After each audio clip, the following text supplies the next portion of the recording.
Team Shark, 20-foot shark. What are we thinking for our next category?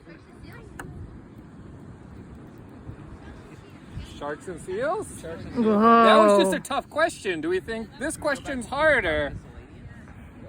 Hang on. Maybe we should go with wildlife. Cape Cod, Cape Cod miscellaneous. 600. 600? All right. All right, let's go. To tie it up. No, we're ahead. We're ahead. Come on.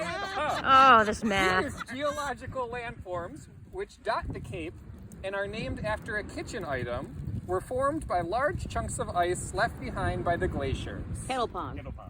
Got it, kettle pond. Oh.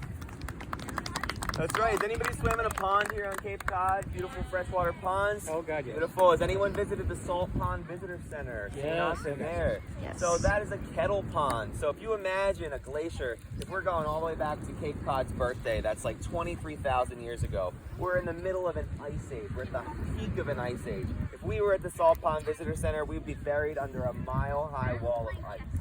And if you imagine a glacier, a mile-high wall of ice, it's going to be bulldozing all this land forward, shaping Cape Cod. Then it's going to be shrinking, and it's going to be growing again. Sometimes when it's shrinking, it drops these giant chunks of ice off the front of it. Imagine you've seen a very sad documentary about the Arctic with those chunks of icebergs falling into the water. Imagine that over land. And so those chunks of ice are going to melt eventually. All that ice is going to melt. We're going to move out of an ice age. So the sea level is going to rise about 400 feet. It's going to push the groundwater up as well. And these giant pieces of melted ice left these big holes in their place, these big kettles.